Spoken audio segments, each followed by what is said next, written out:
alabanzas, diciéndole a todos que Jesús nos cambió y que un día nos iremos con Él a la gloria. Se puede cambiar en el nombre de Cristo y dejar todo aquello que no sirve de nada y empezar una vida llena de Dios, llena de amor. Y le damos gloria a Dios. Le damos gloria a Dios. Tu espíritu me llena de ti. ¿Todos tienen su carpeta en esta mañana? ¿Sí? Muy bien. Vamos a pasar al primer estudio de la mañana.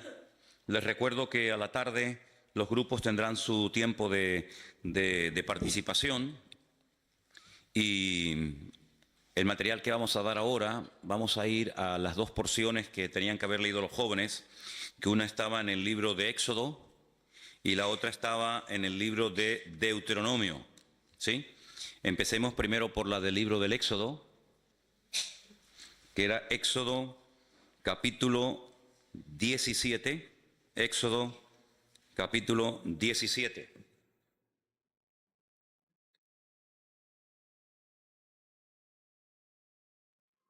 Les recuerdo, yo después a los grupos les daré unas preguntas para que trabajen sobre ellas y a la tarde cuando les toque a las 4:15 compartir, pues ustedes sepan de qué es lo que tienen que hablar, ¿vale?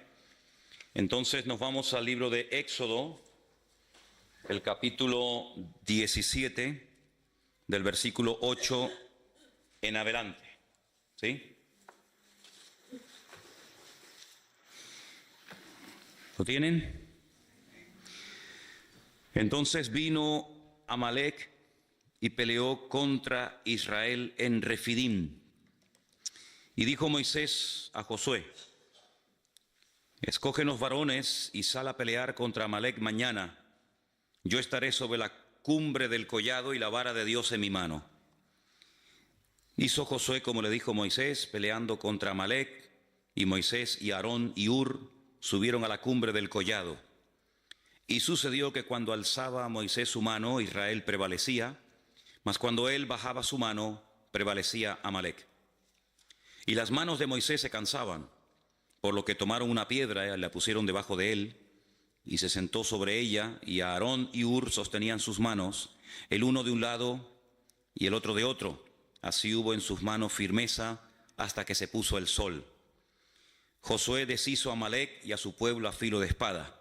Y el Señor le dijo a Moisés: escribe esto para memoria en un libro, y di a Josué que raeré del todo la memoria de Amalec de debajo del cielo. Y Moisés edificó un altar y llamó su nombre el Señor Nisi, o Dios Nisi, y dijo: por cuanto la mano de Amalec se levantó contra el trono del Señor, el Señor tendrá guerra contra Amalec de generación en generación. Deuteronomio 25, 17 es la segunda porción de la Torá que nos habla acerca de este acontecimiento. Deuteronomio 25, a partir del verso 17, leemos esta parte de la historia.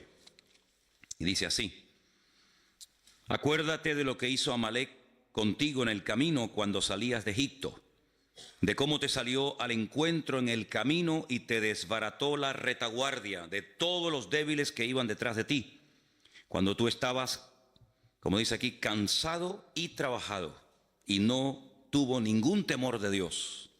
Por tanto, cuando el Señor tu Dios te dé descanso de todos tus enemigos alrededor, en la tierra que el Señor tu Dios te da por heredad para que la poseas, borrarás la memoria de Amalec de debajo del cielo. No lo olvides. Si ustedes echan un vistazo a las primeras hojas del material, hay ahí unas palabras que yo he puesto que tienen que ver con el estudio y con el lema de este congreso, desenmascarando al enemigo. Y vamos a leerlas porque creo que es bueno saber la definición de las palabras que estamos o vamos a utilizar durante estos días. La palabra desenmascarar tiene varios significados. Primero es quitar la máscara o el antifaz de alguien. Creo que eso está claro, ¿no? Descubrir la verdadera manera de ser de alguien, dando a conocer los verdaderos propósitos, objetivos o sentimientos que intenta esconder. Ya es un poquito más extensa y más profunda la definición de desenmascarar. Tercero, desenmascarar es también descubrir la esencia o la identidad de algo o de alguien. En cuarto lugar, desenmascarar también es hacer pública la realidad oculta de una persona o cosa, la realidad que está oculta.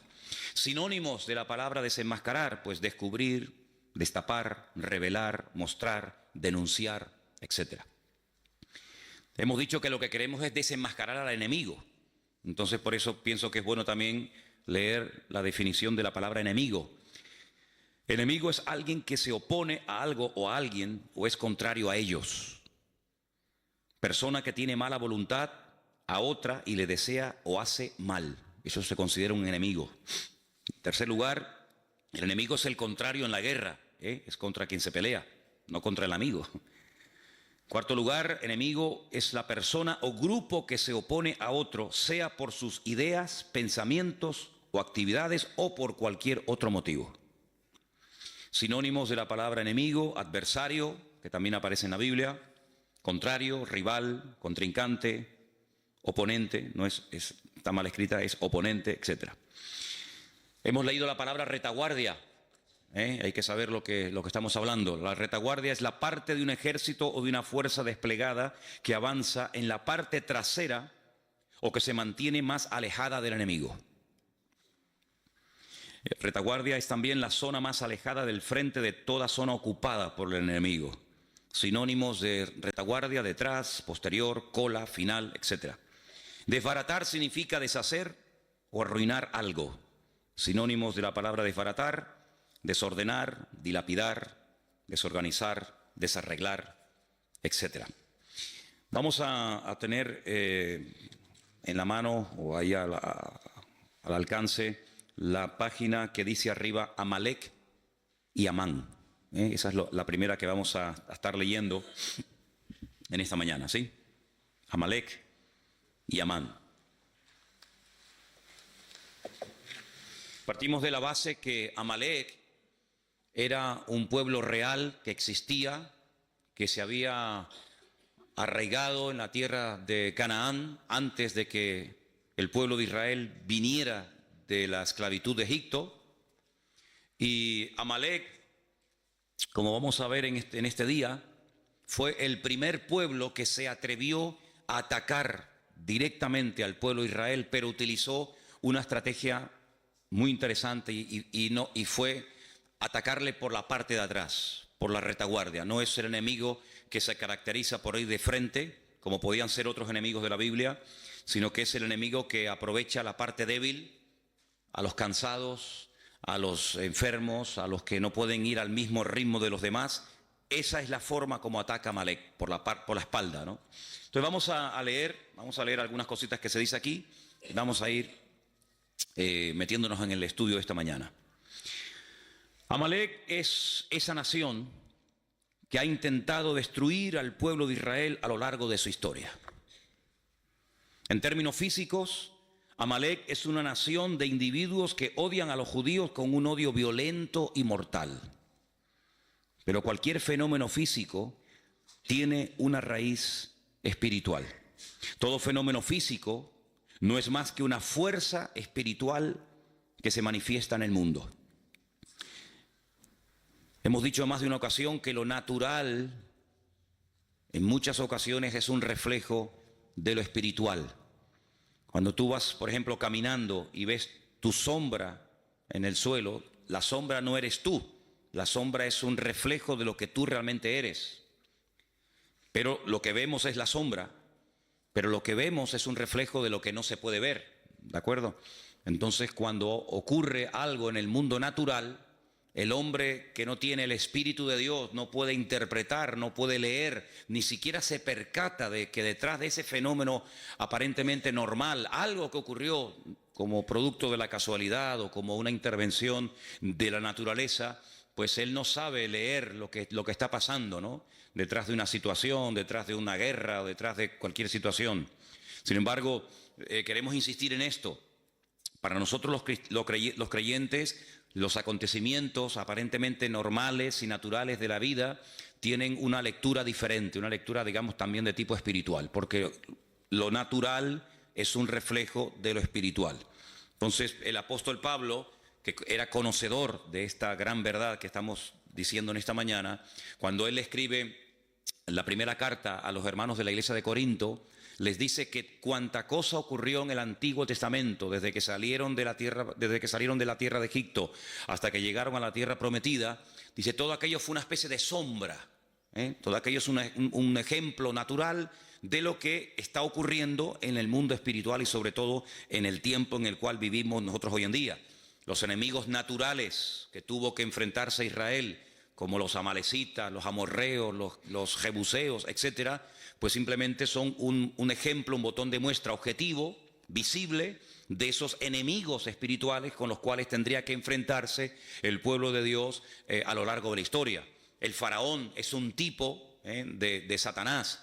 Moisés es un tipo de Cristo, el personaje, el instrumento que el Señor utiliza para liberar, para sacar de la esclavitud al pueblo de Israel. La tierra prometida es un ejemplo de nuestra nueva vida en Cristo, de cómo podemos disfrutar de una libertad, cómo podemos servir y conocer al Señor, etcétera, etcétera. Así que todo lo que vamos a estar viendo acerca de Amalek, si bien es cierto que ocurrió realmente y hubo un pueblo que existía que se llamó Amalek, Amalek es el tipo.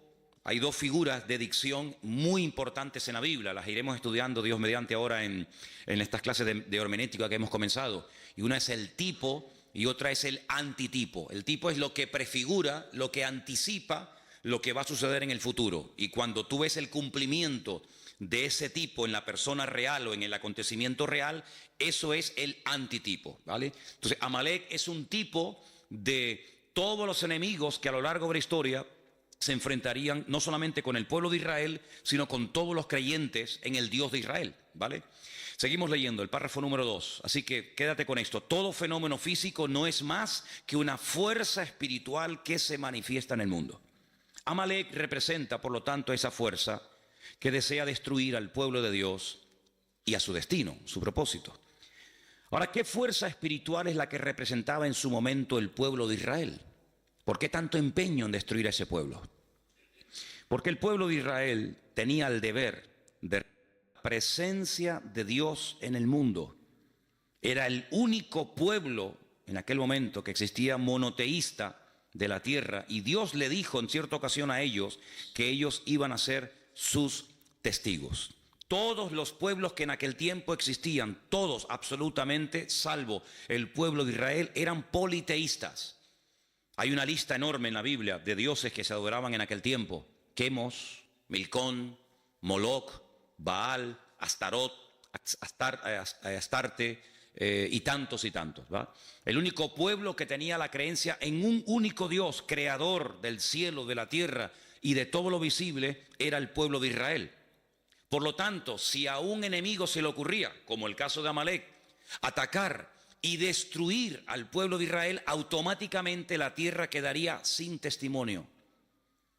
La tierra quedaría sin un botón, sin un punto de referencia de que había un Dios único y verdadero, que en aquel momento la obligación de Israel era proclamarlo y anunciarlo a los cuatro vientos sobre toda la faz de la tierra. Por lo tanto, cuando leemos, y lo hemos hecho en esta mañana, que Amalek realmente a quien ataca es al trono de Dios, pues uno puede darse cuenta de que el objetivo final de Amalek no solamente era destruir físicamente a una serie de personas llamadas en aquel tiempo el pueblo de Israel o judíos, sino que el objetivo de Amalek era que en la tierra no hubiera testimonio de que un día hubo un Dios que creó el cielo, la tierra, las naciones, los peces, al hombre, etcétera, etcétera, y por lo tanto es como si hubiera matado a Dios. La existencia de Dios queda borrada. No hay testimonio, no hay vestigio en la historia de que hay un Dios creador, porque el único pueblo que lo representaba y creía en él y le honraba y le servía era esta gente. Al desaparecer, al destruir a este pueblo, automáticamente ya a Dios no se le ve por ninguna parte. Entonces, por eso cuando leemos que Amalek se levanta contra el trono de Dios, la palabra, la expresión trono de Dios representa su soberanía, su dominio, su majestuosidad, su presencia, su existencia en el mundo. Eso es lo que significa el trono de Dios, ¿de acuerdo?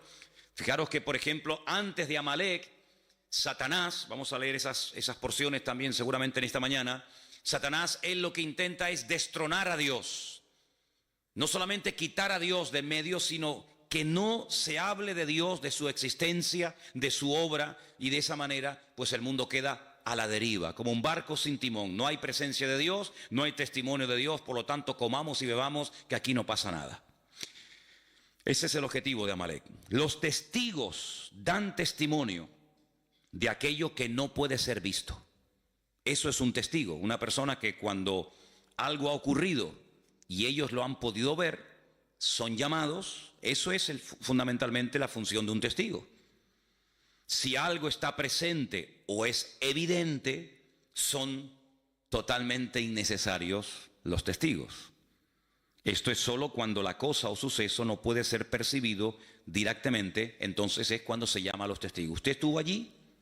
¿Usted vio que él le atacó? ¿Y qué dijo? ¿Usted lo vio?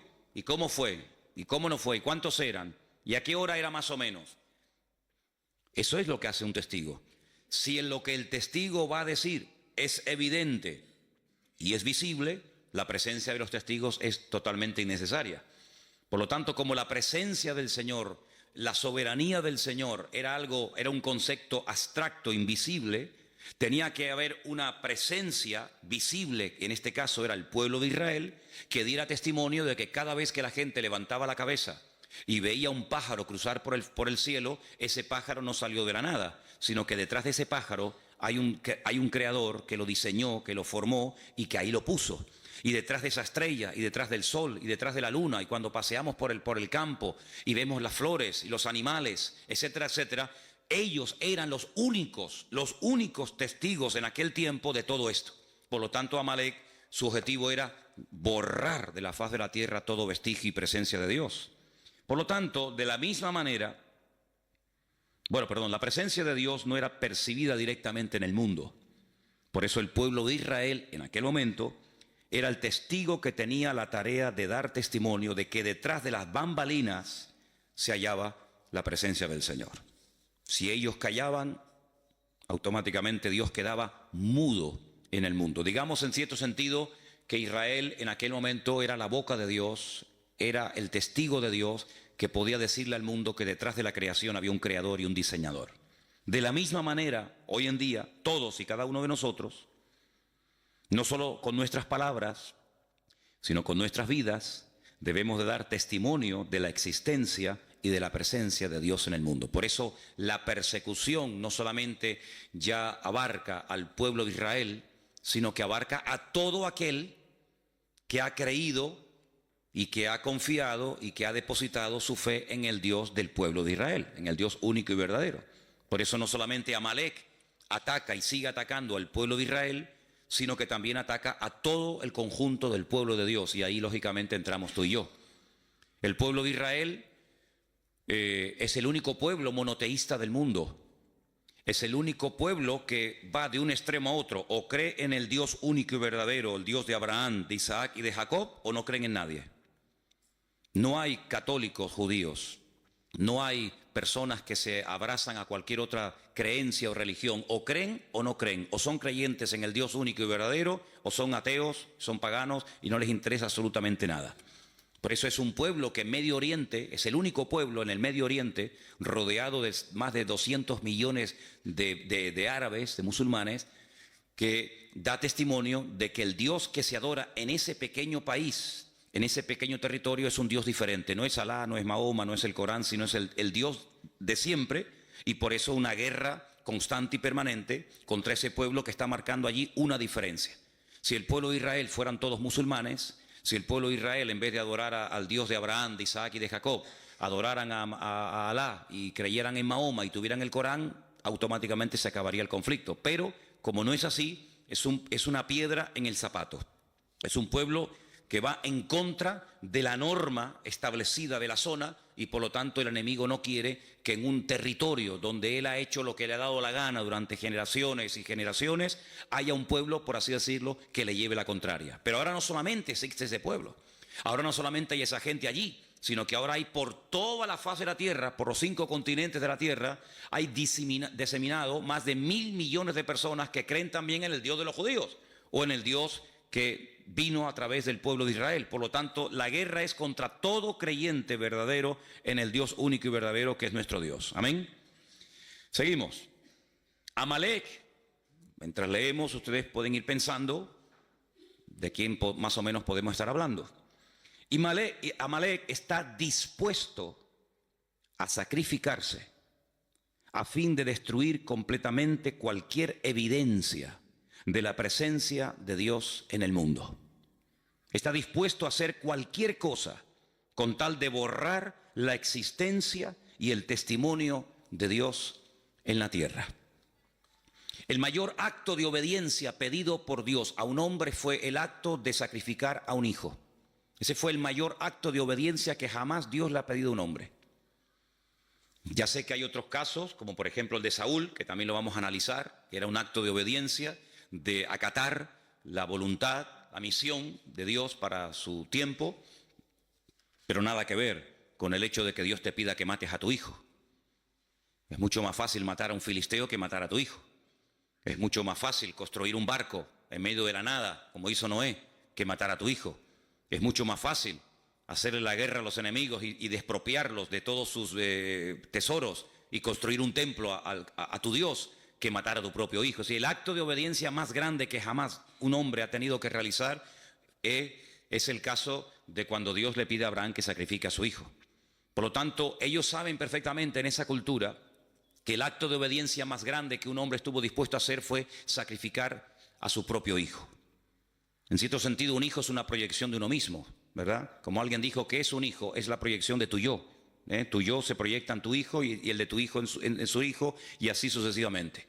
Por lo tanto, en ese contexto religioso y espiritual, Amalek está dispuesto a sacrificarse a sí mismo, porque saben que es el mayor acto de obediencia y de sacrificio y de fervor religioso que un ser humano puede expresar a ese Dios. Ese es el espíritu de Amalek, un espíritu que está dispuesto a ir más allá de lo lógico, de lo normal, del sentido común, ir en contra natura. Amalek le domina este espíritu de estar dispuesto incluso a inmolarse, de hacer lo que haga falta, con tal de que ese Dios en el cual ellos no creen y lo desprecian sea totalmente aniquilado.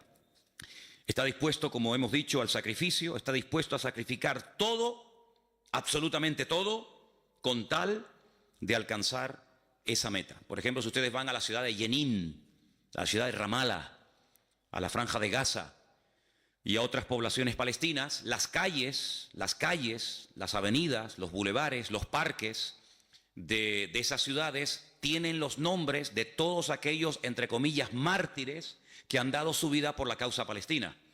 Es decir, cuando una persona va, por ejemplo, a Jerusalén o a cualquier otra ciudad de ese país y se inmola, o de cualquier otro país, el nombre de ese asesino, el nombre de ese criminal, pues automáticamente recibe pues un reconocimiento en la ciudad de donde ha nacido. Se le pone en la calle el nombre del mártir fulanito de tal. Increíble. Entonces está dispuesto a sacrificar todo lo que tiene con tal de llegar a esa meta. Amalek es la distancia, ahora entramos en otro concepto, es la distancia entre lo físico y lo espiritual. En ese espacio, ese es el terreno donde él vive y se mueve como pez en el agua. Y está dispuesto a sacrificar su vida para defender ese espacio. Es como, por ejemplo, cuando un perro está en su territorio, salvo el mío, es capaz de hacer lo que haga falta con tal de defender su territorio. Por eso los machos marcan el terreno como diciendo, esto es mío, ¿vale? Satanás también tiene territorios marcados, señalados, donde él cree que ahí puede hacer lo que quiera y coloca a sus instrumentos, sea Amalek o sea quien sea, y está dispuesto a defender ese territorio a muerte.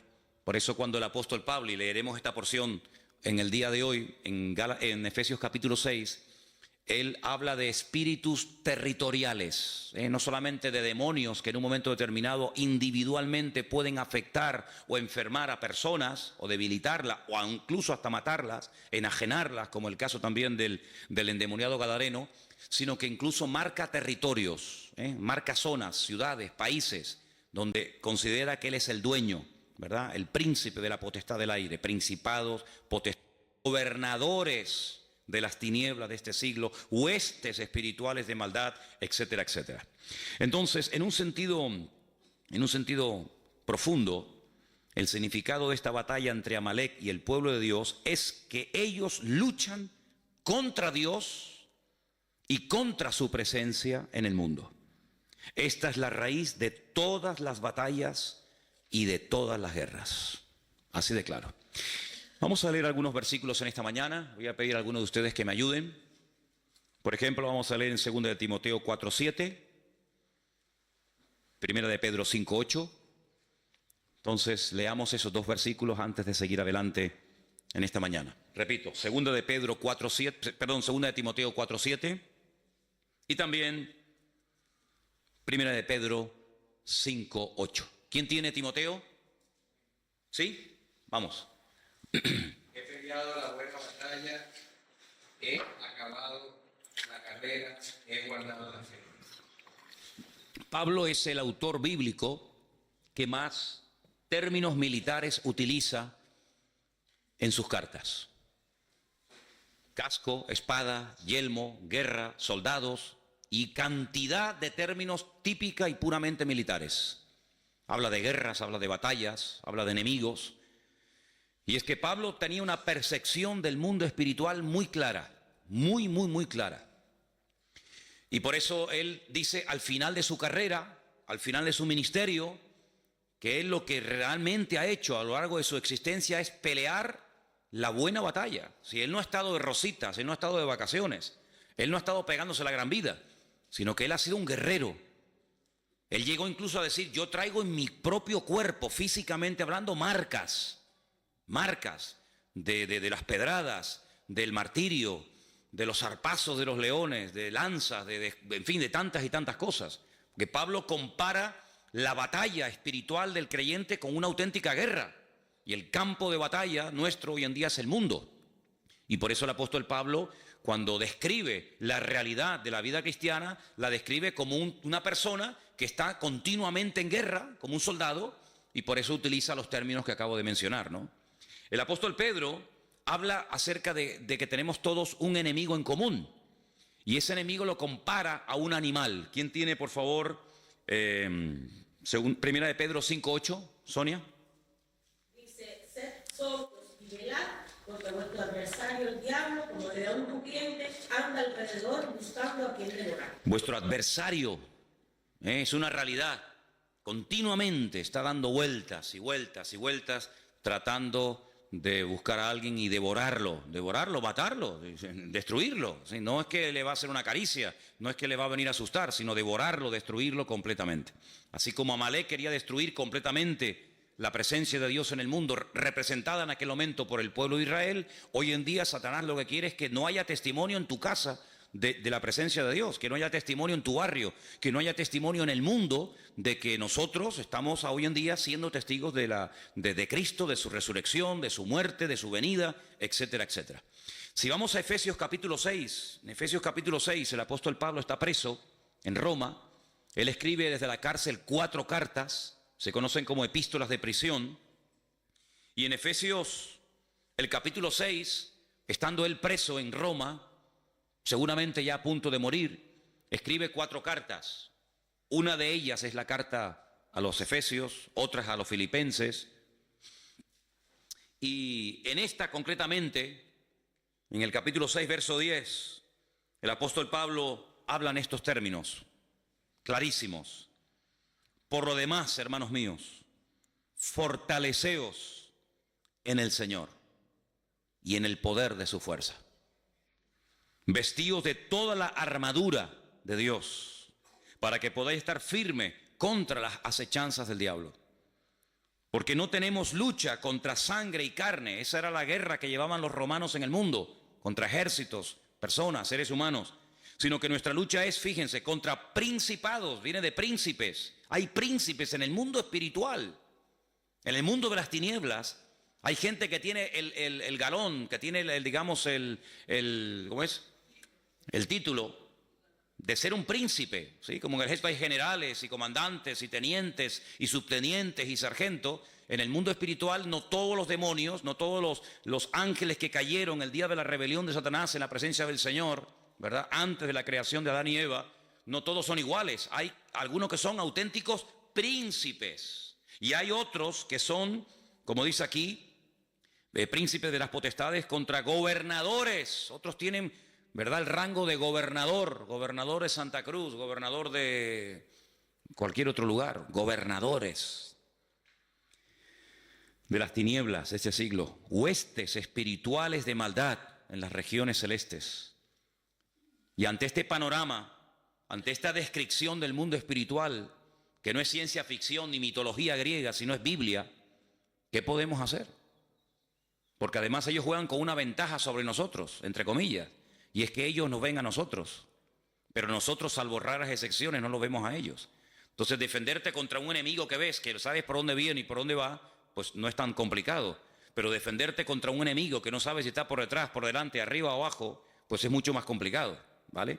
Entonces, fíjate aquí que el remedio para todo esto es el siguiente: pónganse toda la armadura de Dios, así de claro.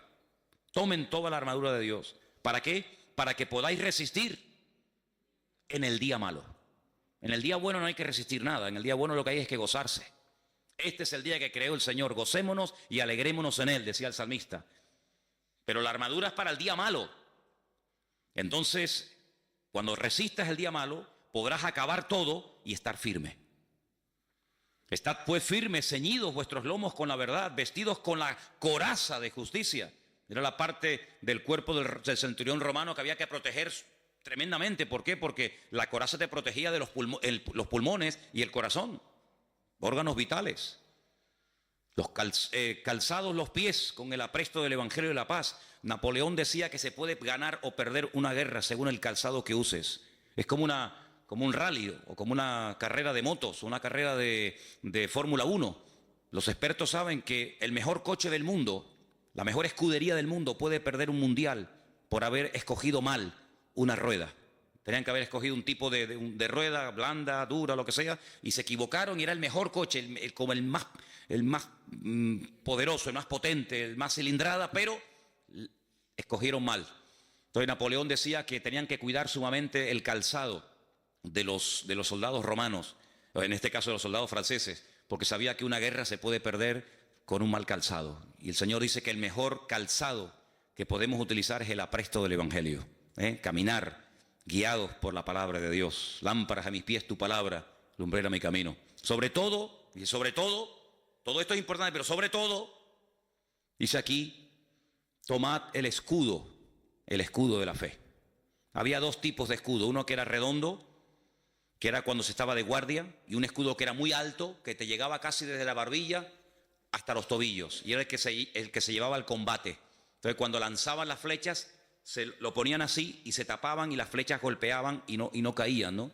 Él está describiendo un escudo redondo, tremendamente poderoso, que cuando veías venir un dardo de fuego, cuando veías venir una lanza o lo que sea, te cubrías y te protegía cualquier parte del cuerpo. Dice, sobre todo toma ese escudo, para que puedas apagar todos los dardos de fuego del maligno. Tomad el yelmo. El yelmo era como una especie del casco, lo que te protegía la cabeza, los pensamientos, el cerebro, de la salvación, la espada del Espíritu, que es la palabra de Dios. Y algunos dicen, bueno, ya se acaba la armadura. No, hay un elemento abstracto, pero que forma parte vital de la armadura. Lo que le da consistencia a la armadura es el verso 18. Lo que hace que la armadura no se caiga ni te quede grande es lo que dice el verso 18. Orando en todo tiempo, con toda oración y súplica en el Espíritu, velando en ello con toda perseverancia por todos los santos. Y Pablo era una persona muy preparada, muy competente, con un conocimiento alucinante del Señor, tanto teórico como práctico, pero él sabía que sin el respaldo de la oración no podía ir ni de aquí a la esquina, porque él llegó a decir que no tenemos que ignorar las maquinaciones del enemigo. Él fue el que dijo aquella frase que todos conocemos, ¿no? Que Satanás es capaz de incluso hasta de disfrazarse y te hace creer que te estás entrevistando o te está trayendo un mensaje, un ángel de luz, un ángel del Señor, y resulta que te está hablando un demonio, ni te enteras. Pablo dice, hay que orar para que el Señor nos dé discernimiento y para que no nos dejemos seducir ni arrastrar por sus mentiras y por sus engaños, ¿verdad? Así que toda esta guerra espiritual que Pablo describe la podemos ver en lo físico y lo podemos ver en lo natural, sobre todo en este enemigo terrible que es el pueblo de Amalek.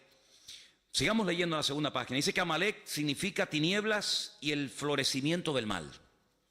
Ahí es donde Amalek se mueve como pez en el agua, en la oscuridad, en la ignorancia, en las tinieblas. El fin de Amalek significa la destrucción del abismo, del distanciamiento entre Dios y el mundo, pero también la restauración de la cercanía que revela la presencia y la obra de Dios por medio de Cristo en el mundo. Mientras estemos en esta vida, estaremos en guerra. Mientras estemos vivos, tenemos que estar velando y orando, como se decía en esta mañana, porque no estamos aquí de paseo, sino estamos aquí para dar testimonio. Estamos aquí para hacer luz, para marcar una diferencia, y Satanás va a hacer todo lo posible por evitar que nosotros cumplamos con nuestro objetivo. Ahora, volvamos a la porción de Éxodo en esta mañana, porque una de las cosas que tenemos que tener presente en nuestra vida cuando estudiamos un pasaje es ver de dónde viene esa historia, cuáles son los capítulos anteriores. Y vamos, por ejemplo, estamos en Éxodo, ¿verdad? Vamos al capítulo 15. En Éxodo capítulo 15... ustedes se van a dar cuenta de que uno de los problemas que generalmente, de vez en cuando, Israel tenía era falta de agua. Ellos estaban en pleno desierto. El agua en el desierto es oro. Por lo tanto, cuando faltaba el agua, el problema era terrible. El estado de ánimo de la gente cambiaba. La gente era diferente cuando había agua que cuando no había agua. La murmuración ni aparecía en el campamento mientras las necesidades materiales, sobre todo de agua, estaban cubiertas. En el momento en el que faltaba agua, o en el momento en el que faltaba comida, en el momento en el que lo material faltaba, automáticamente la espiritualidad del pueblo pegaba un bajón, surgía la carnalidad, y aquella gente que hace 2 días estaban alabando a Dios después de cruzar un mar y profetizando y glorificando al Señor, se olvidaban de todo aquello simplemente, digo simplemente entre comillas, cuando faltaba el agua. Por eso ustedes van a darse cuenta de lo valorado, del valor tan grande que tenía el tema del agua. La mayoría de los salmos donde aparece la palabra agua se escribieron en el desierto. Por ejemplo, el número 1, bienaventurado el varón que no anduvo en consejo de malos, y habla de cómo será como un árbol plantado junto a corriente de agua. Mi alma tiene sed del Dios vivo, y tantos salmos que hablan del agua. Era un elemento tremendamente valorado. Bueno, pues en el capítulo 15, del versículo 22 al versículo 27, encontramos una parada de las tantas que hizo el pueblo de Israel antes de llegar a la tierra prometida. Encontramos una parada donde encontraron agua. Sí, había agua, pero no se podía beber. Entonces, ¿para qué la queremos? Ellos se pararon en un lugar que en hebreo se llama Mará. Mará significa amargura. Vamos a leer el pasaje para que nos demos cuenta qué cosa tan interesante ocurrió aquí.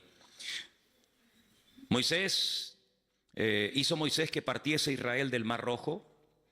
Salieron al desierto de Shur, anduvieron 3 días por el desierto sin hallar agua.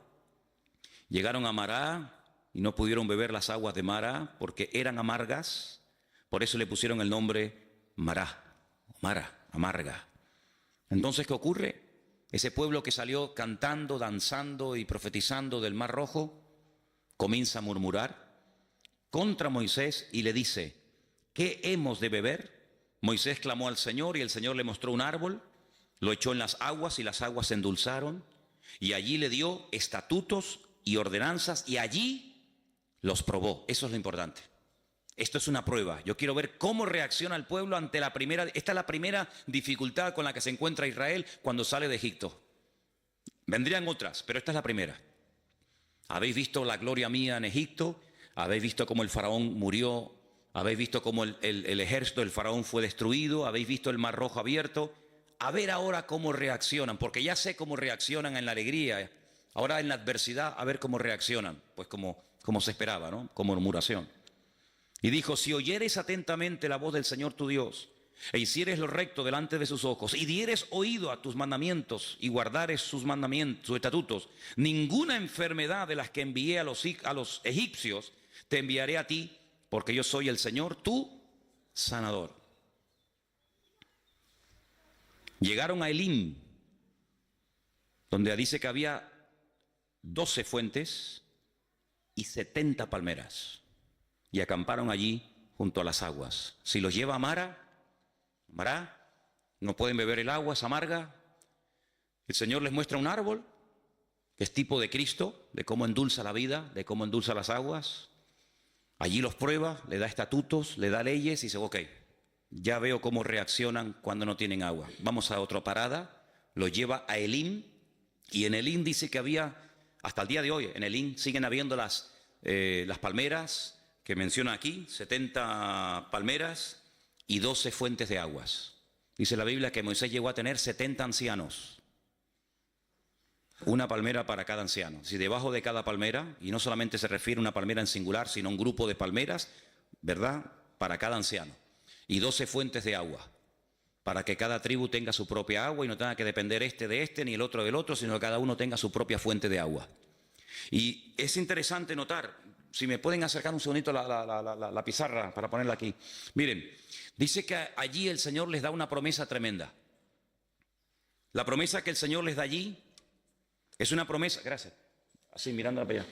La promesa que el Señor les da a esta gente es que si ellos se comportan y obedecen al Señor y no meten la pata y se someten al Señor y piden perdón y llevan una vida, digamos, correcta, pues ninguna enfermedad les afectaría.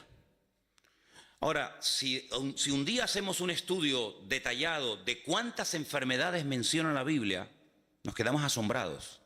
Porque incluso en los tiempos en los que el Señor le dio la palabra al pueblo de Israel, había enfermedades que no existían.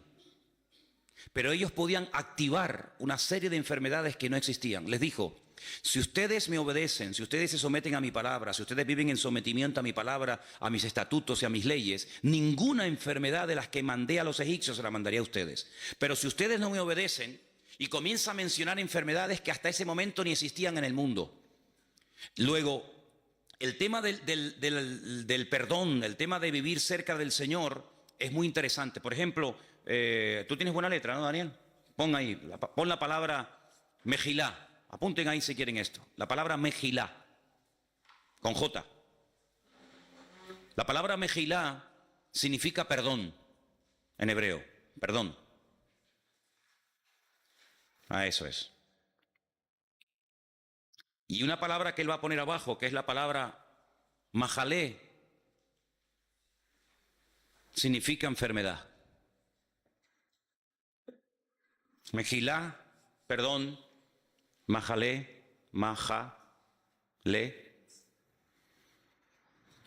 enfermedad.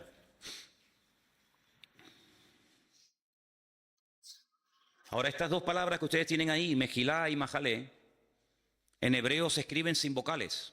Se escribiría una M, una J y una L, porque no hay vocales en hebreo. Es decir, que la misma palabra se puede leer como Mejilá o se puede leer como Majalé. ¿Qué nos está diciendo el Señor? ¿Qué le estaba diciendo al Señor a su pueblo en Mará? Si ustedes me obedecen, si ustedes se someten a mis estatutos y a mis leyes, si ustedes realmente viven una vida de perdón, ninguna enfermedad les afectará a ustedes. Hay un antídoto divino y sobrenatural contra la enfermedad, y es vivir sometido a la voluntad de Dios. El otro día leí un artículo tremendamente interesante. ¿De qué muere la gente en Israel? Se llamaba así el artículo. ¿De qué mueren los judíos? Claro, por supuesto, lógicamente hay también enfermedades como en cualquier parte del mundo. Pero más del 88% de la gente en Israel, ¿sabéis de qué muere? De viejos. Como dijo el médico cuando murió mi abuelo, se le acabó la pila. Se le acabó la pila. Tenía una pila alcalina alucinante, ¿no? Se le acabó la pila. Es decir, que hay enfermedades que están relacionadas muy directamente con la actitud espiritual con la que tú vives. De hecho, en el libro de Proverbios, no es el tema, ¿no? Pero en el libro de Proverbios hay enfermedades que tienen que ver, por ejemplo, con los huesos, que tienen que ver mucho con el perdón.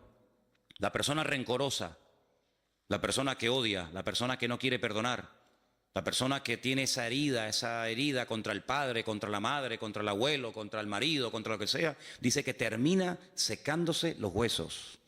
¿Qué es secarse los huesos? Que los huesos pierden su función, que terminas oxidándote, porque la enfermedad está directamente relacionada, no en todos los casos, pero en muchos casos la enfermedad está directamente relacionada con el perdón y el perdón con la enfermedad.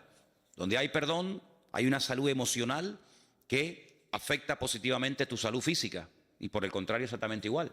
Entonces allí el Señor les dijo al pueblo, mira, ninguna enfermedad les afectará, pero allí el Señor se declara, se da a conocer como Yahweh Rafá, dice aquí como Jehová tu sanador. Pero si no me va a afectar ninguna enfermedad, ¿para qué quiero tener un sanador? Porque si no voy a estar nunca enfermo, ¿para qué quiero tener un Dios que me sana? Porque yo sé que ustedes no me van a obedecer. Y como sé que no me van a obedecer, te digo de antemano que cuando te enfermes, cuenta conmigo que yo te sano. ¿Qué te parece? Podía haber dicho, ninguna enfermedad de las de Egipto les va a afectar a ustedes. Punto, ahí se acaba el pasaje. Pero añade, porque yo soy el Señor tu sanador. Pero si no estoy enfermo, ¿para qué quiero que me sane? Es que yo sé que tú te vas a caer en enfermedad, porque vas a hacer todo lo contrario a lo que yo te estoy enseñando en este lugar. Nuestra vida delante del Señor tiene un valor incalculable. El Señor dio su vida por todos y por cada uno de nosotros. El Señor está muy en serio, se ha tomado muy en serio, sinceramente, nuestras vidas. De hecho, hasta el día de hoy yo creo que no tenemos ninguna queja, no hay ninguna objeción, no hay nada que podamos decir, mira, el Señor me ha fallado en esto y en esto. El Señor no nos ha fallado absolutamente en nada, ¿no? Amén. Pero si hay algo en tu vida que no está bien, algún pecado oculto, alguna actitud que no es bíblica, que no es correcta delante de Dios, y termina este retiro, y mañana domingo no, porque hay culto, pero el domingo, el lunes de la semana que viene, vuelves otra vez a los mismos hábitos, a la misma historia, pues es como si hubieras perdido tiempo. Yo creo que hemos hecho un alto en el camino, mientras el mundo está ahí con sus desmadres y con sus historias y con sus rollos. Nosotros hemos decidido un poco separarnos, aislarnos, venirnos a este lugar y no solamente escuchar palabras, no solamente tomar apuntes y cantar y estar un rato entretenidos, sino que la idea un poco ha sido y es el aislarnos de todo ese ambiente y plantearnos delante del Señor. Le voy a dar importancia a lo que el Señor le da importancia a mi vida. Hemos hablado mucho acerca de Amalek, de cómo ataca, de cómo se mueve, de cómo podemos en un momento determinado abrir una brecha, abrir una puerta para que el enemigo tome el lugar. Y todo eso, hermanos, todo eso tiene que producir un efecto en nuestra vida, ¿no? El otro día leí una historia o una anécdota que decía que si tenemos, por ejemplo, un pedazo de barro, de plastilina o de algo en lo cual se puede hacer una marca y cogemos un anillo y hacemos una marca, efectivamente el anillo deja una marca en esa plastilina o en esa arcilla, pero no lo cambia, no lo transforma, no deja la esencia del anillo en ese material. Y lo que no puede ser es que en nuestra vida el Señor venga, nos hable, nos confronte, nos exhorte, nos enseñe, nos empuje, etcétera, pero que después volvamos otra vez a lo mismo, ¿no? Yo pienso que sería una pérdida de tiempo y una auténtica desgracia el hecho de saber lo que el Señor quiere de mi vida y no hacerlo, ¿no? Y bueno, en estos días hemos estado hablando mucho acerca de un personaje llamado Amalek, que como hemos dicho ya en más de una ocasión en estos días, fue un personaje real. Era una tribu, digamos, de salvajes que vivían en la parte sur de Israel, ya lindando con la parte del desierto, llegando casi a la península del Sinaí. Y fue el primer enemigo, el primer pueblo que sin previo aviso y sin ser atacado previamente, él ataca al pueblo de Israel que viene de una esclavitud de muchos siglos, casi 4 siglos, y desarrolla una estrategia diferente, porque generalmente los ejércitos en aquella época luchaban cuerpo a cuerpo, se veían las caras. Sin embargo, Amalek tiene la osadía, dice que no tuvo temor de Dios. Es una expresión típica de cuando tratamos el tema de Amalek. Dice que no tuvo temor de Dios. Ellos sabían quién era esa gente, ellos sabían de dónde habían venido, ellos habían oído los milagros impresionantes, únicos e irrepetibles que Dios había hecho por ese pueblo. Y dice que al no tener ningún temor de Dios, no tener en consideración lo que Dios había hecho por ellos, ya te digo, sin previo aviso hacen así y les atacamos, ¿no?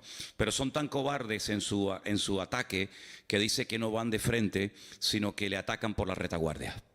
Es decir, le atacan por la parte de atrás y desbaratan la retaguardia, y dice que en la parte de atrás, dice la Escritura, que iban los cansados, los débiles, las personas que no podían ir al ritmo de los que iban en cabeza. Y entonces, cuando se dieron cuenta, Amalek se había introducido dentro del pueblo y decían, pero ¿dónde está el enemigo? Si no lo vemos, ¿no? Está detrás, ahí está matando a mujeres y a niños y a los pobrecitos que no tienen fuerza, ¿no? Y dijimos que Amalek Amalek en cierto sentido pues representa un tipo de estrategia diabólica, un tipo de estrategia satánica que consiste en muchas cosas, ¿no? Hemos visto que en el libro del Génesis, aunque uno diga, no me digas, bueno, pues en el libro del Génesis, sabiendo buscar entre las páginas en su texto original, vemos que aparece uno de los nombres de los personajes que también se ha hablado en estos días aquí, y es el de Amán, el famoso Amán, el terrible Amán, el que aparece en el libro de Esther, ¿verdad? Aquel que odiaba a Mardoqueo, a Mordejai, y preparó una horca para matar, según él, a su peor enemigo, y resulta que él no sabía que estaba preparando su propia horca, ¿no? Las vueltas que da la vida. Y hemos visto cómo Amalek, ya digo, era un enemigo físico, real, una tribu de salvajes que vivían en esa parte del desierto, pero también, en cierto sentido, representa la duda, representa la impureza, representa el enfriamiento, representa el alejamiento de parte del Señor. Y todas estas palabras las hemos visto y las hemos explicado, e incluso algunas las hemos hasta escrito para que ustedes vieran, ¿no?, en lo que consiste. Es un espectro muy amplio, ¿no? Amalek no es solamente un enemigo que ataca de una manera y nada más, sino que Amalek es tal vez uno de los enemigos espirituales más amplios, y presenta un panorama de diferentes ataques y diferentes líneas en las cuales viene. Pero hay algo muy importante que yo quisiera que en esta mañana volviéramos a repasar, y está en Éxodo capítulo 17. La Biblia dice que el ataque vino en un lugar llamado Refidim. Creo que no lo dije. Si lo dije, lo vuelvo a repetir. La palabra Refidim significa lugar de descanso. Lugar de descanso. Ellos habían estado previamente en un lugar llamado Mará, donde dice que cuando llegaron no pudieron probar las aguas porque eran aguas amargas. Hasta el día de hoy en esa parte del desierto esas aguas existen, pero no se pueden beber. Son muy amargas, son de color rojo, como si estuvieran oxidadas, para que nos entendamos. Y esas aguas están ahí como testimonio de que no se pueden beber. Son aguas amargas, aguas no potables, y el pueblo allí se quejó, el pueblo allí murmuró contra el Señor, pero el Señor les mostró, dice que un arbusto, un árbol, que es tipo de Cristo, que el que viene a endulzar nuestra vida, y entonces aquellas aguas que no se podían beber, al final sí se pudieron beber, y allí dice que el Señor los probó, y allí le dio leyes y les dio estatutos y les dijo algo tremendo, lo vimos en estos días. Si ustedes obedecen mi palabra y obedecen a mis estatutos y a mis principios y a mis decretos, etcétera, etcétera, ninguna enfermedad, ninguna plaga, ninguna cosa negativa de las que mandé a los egipcios, ustedes las experimentarán. Es decir, ustedes estarán como vacunados en contra de todas esas enfermedades. Pero al final añade el Señor, yo, vuestro sanador. Como dando a entender el Señor de que iba a haber momentos en la historia en los que ellos iban a desobedecer al Señor y necesitarían sanidad, ¿no? Bueno, pues cuando caigan y necesiten ser sanados, aquí estoy yo, ¿verdad? Entonces vimos que de ahí fueron a un lugar, a un oasis precioso, 70 palmeras, 12 fuentes de agua llamado Elim. Y allí estaban a gusto, allí no les faltaba de nada, ahí tenían sombra, tenían agua, ahí estaban muy cómodos, pero sin embargo el Señor dice, bueno, el tiempo de estancia aquí se ha terminado. Quiero que sepan que el Señor podía haber llevado en línea recta, que es la forma más rápida de llegar a un sitio, ¿no? En línea recta. Sin embargo, vemos que desde que ellos salen de Egipto hasta que llegan a la tierra prometida, Canaán, no van en línea recta, sino que incluso el Señor los tiene 40 largos años, toda una generación, dando vueltas y vueltas en el desierto a causa de su pecado, a causa de su desobediencia. Vemos que la voluntad de Dios era que hacía 40 años entraran, pero no entraron, porque hay un momento que no lo hemos dicho en estos días, pero creo que es clave y es muy importante, en el que el pueblo le dice a Moisés, ¿por qué no mandas espías? ¿Por qué no mandas a personas para que reconozcan la tierra y nos digan cómo es? ¿Qué más da cómo es? Si esa es la tierra que el Señor quiere que conquistemos, ¿qué más da? Si es grande, si es pequeña, si tiene montañas, si no tiene montañas, ¿qué más da? Esa es la tierra que es nuestra y punto, ¿no? Pero ellos mandaron, según la versión que tenemos generalmente todos nosotros, espías. La palabra realmente es la palabra regalim, que significa exploradores. Hay una gran diferencia, ya lo dijimos en su momento, hay una gran diferencia entre un espía y un explorador. El espía entra camufladamente, no quiere que nadie lo vea, quiere pasar desapercibido, va a espiar, va a observar cuáles son los puntos débiles del enemigo y luego informar a sus tropas para saber cómo atacar. El explorador va a cara descubierta, el explorador no importa que lo observen, el explorador va como una especie de turista, ¿verdad? Y así fueron, dice la Biblia, que estos exploradores, porque es la palabra que emplea el texto original, exploradores, exploraron la tierra, estuvieron 40 días, estuvieron por todo el país, desde el norte hasta el sur, este a oeste. Y entonces cuando ellos regresan, el pueblo está expectante, diciendo, bueno, a ver, ¿cómo es? ¿Cómo es esa tierra? ¿Cómo es el país? Y ellos dicen, bueno, la tierra es buena, la tierra es hermosa, pero es imposible de conquistar. ¿Cómo que? Sí, es imposible, porque resulta que las ciudades están amuralladas y tienen murallas tan enormes que llegan hasta el cielo, cual es falso, y la tierra traga a sus moradores, y la gente son gigantes, y nosotros los veíamos a ellos y nos comparábamos con ellos y parecíamos nosotros como langostas, y dan un informe tan pésimo, un informe tan negativo que dice que toda la santa noche el pueblo de Israel en sus tiendas estuvo llora que te llora, llora que te llora, e incluso pensaron en matar a pedradas a Moisés y decir, volvamos a Egipto porque esto es un disparate, esto es una locura, hemos venido aquí para nada. Y al final, bueno, el Señor dice en la Biblia que esa noche se apesadumbró, y esa noche fue cuando Dios hizo un decreto que hasta el día de hoy está en vigor, un decreto terrible. Ese día, según el calendario bíblico, era el 9 de Av, el 9 del mes Av, Y ese día fue un día que no van a olvidar en su vida el pueblo de Israel, porque todas las peores desgracias de la historia de ese pueblo, todas han ocurrido siempre el 9 de Ab. El día que los reyes católicos en España firmaron el decreto de expulsión de los judíos, curiosamente, ¿no? Aunque vemos en el libro de Esther que no hay casualidades, fue el día 9 de Ab. Cuando se firmó la solución final de la Segunda Guerra Mundial fue el 9 de Av.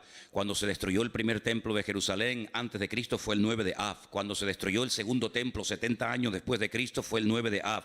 Y podríamos dar una lista de 100 y pico acontecimientos terribles para que ellos recordaran toda su vida que llorasteis sin motivo. Yo les voy a dar ahora motivos para que lloren ahora por desgracias que ustedes mismos han provocado, ¿no? Y ese día Dios decretó que no iban a entrar.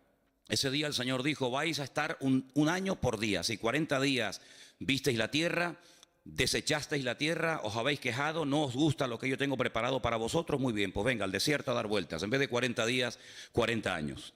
Y todos aquellos de 20 años para arriba que salieron de Egipto, que vieron la gloria del Señor, que vieron milagros tremendos, dice que ninguno de ellos iba a entrar salvo dos, Josué y Caleb, que también fueron dentro de ese grupo de los 12 exploradores, pero ellos no se quejaron.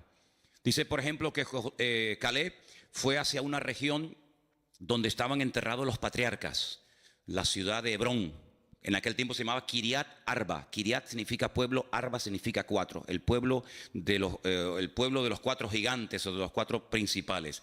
Y es que en aquel lugar hay una cueva que compró Abraham en su día, y se llama la famosa cueva de Macpela. Macpela significa la cueva de las parejas. Está en la ciudad de Hebrón. Allí está enterrado Abraham con su esposa Sara. Allí está enterrado Isaac con su esposa Rebeca. Y allí está enterrado también Jacob con su esposa Raquel. Perdón, con su esposa Lea. Raquel no, porque murió por el camino y no está allí enterrada.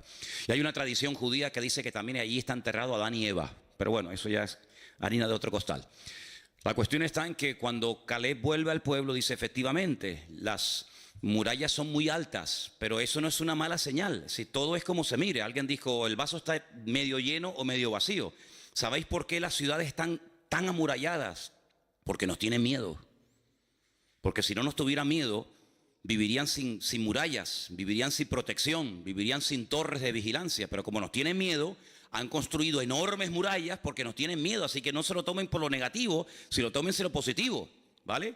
El hecho de que ellos parezcan gigantes no es verdad, no es que sean gigantes, sino que tú, al tener una declaración de fe tan pobre y tan miserable, te ves con una bajoestima tan terrible que le das al enemigo una fuerza que no tiene. Y vemos que, por ejemplo, allí en Refidín fue donde fueron atacados porque la forma de hablar como que le dio alas, como que le dio pie al enemigo. Ahí fue allí cuando el Señor suple el agua de una forma milagrosa, pero hay un momento en el que ellos dicen, ¿pero Dios está o no está con nosotros? Si ustedes pueden, por ejemplo, leer en el capítulo 17 de Éxodo, versículo 7, dice, ¿está Dios o no está Dios con nosotros? Eso es una queja, eso es una duda, eso es poner en tela de juicio la credibilidad de Dios. El Señor le dijo, yo les voy a acompañar, no se preocupen, yo voy delante de ustedes, nadie les podrá hacer frente, a todo lugar donde vayan, mi gloria, mi presencia, yo iré con ustedes. Pero ahora dicen, ¿pero está o no está Dios? ¿Cómo que no está? Estamos dudando de la palabra de Dios, y entonces allí es donde el enemigo les ataca sin previo aviso, como les acabo de decir, y es que nuestra forma de hablar, ¿sabes? O frena al enemigo o le da posibilidad, le da alas al enemigo para poder atacarnos. Yo decía en estos días que Dios nos va a guiar según tú has decidido ya la forma como Dios quiere que te guíes. En otras palabras, si escoges el camino de la duda y de la queja, del lamento, no te preocupes que tendrás muchos motivos para lamentarte en el 2016. Pero si coges el camino del servicio, de agradar a Dios, no te preocupes, como dice la Biblia, porque esa es la promesa, todo te irá bien. Irás de victoria en victoria y de gloria en gloria y de triunfo en triunfo. Pero tú decides la forma como tú vas a dejar que el pastor de los pastores, el Señor Jesucristo, pastoree tu vida. Así que allí Amalek les ataca. Y les ataca por la parte de atrás, donde dice que estaban los cansados, los trabajados, como dice la Biblia, los débiles. Y hay una traducción, una posible traducción que también se le podía haber dado a estos dos términos hebreos, y es a los que tenían miedo del futuro. Y tal vez dice, bueno, yo no estoy cansado, yo no estoy trabajado, yo no estoy extenuado, yo no estoy asfixiado, pero tengo ciertos temores. ¿Conseguiré trabajo? ¿No conseguiré trabajo? ¿Saldré de la crisis? ¿No saldremos de la crisis? ¿Qué pasará con el futuro de España? Esa actitud es una actitud que le da alas al enemigo, porque el pueblo de Dios tiene que hablar en fe y vivir en fe.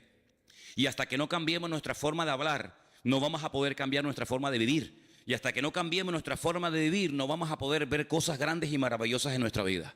Albert Einstein dijo en cierta ocasión algo tremendo, y él dijo, si estamos continuamente haciendo lo mismo, no vamos a poder ver cambios y cosas diferentes.